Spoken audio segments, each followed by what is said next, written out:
Now we will discuss about the components of electron transport chain, and these are complex 1, 2, 3, 4 and 5, and these complexes accept and donate electrons.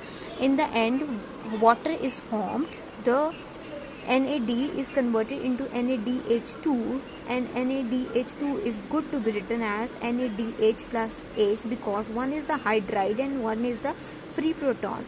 Okay, the complex one is known as NADH dehydrogenase, and something about complex one that it has iron profile ring, and if the copper component is present, then it is associated with cytochrome oxidase. Okay, FMN is converted to FMNH2 because of transfer of the electrons from NADH2.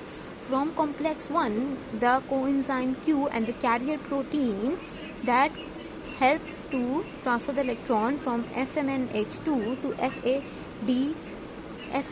FAD is converted into FADH2, and this is the complex 2. Complex 2 is known as succinate dehydrogenase, glycerol phosphate dehydrogenase, acetyl CoA dehydrogenase.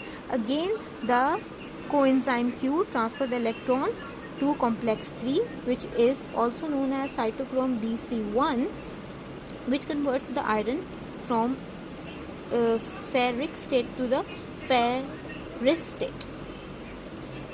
Then cytochrome C that converts same iron, and from 3 to the 4 cytochrome oxidase is present.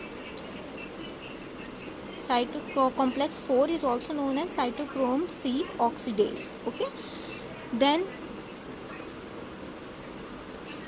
complex 5 in the end derives the oxygen in the mitochondria in order to join hydrogen and oxygen to form water.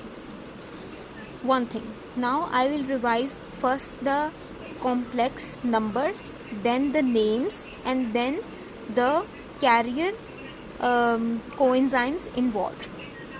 First, complex 1, NADH dehydrogenase.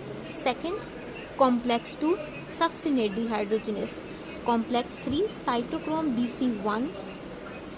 Complex 4, cytochrome C oxidase. And complex 5.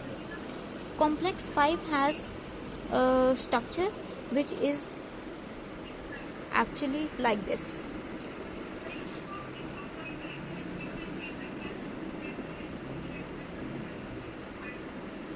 If it is a inner mitochondrial membrane, it has a structure like this, which partially embed in the inner mitochondrial membrane and slightly in the matrix, which is between the outer and the inner mitochondrial membrane. The component which is present in the matrix is F1, and which is present in the inner mitochondrial membrane is F0. Okay, now we have discussed what is the complex numbers, its names.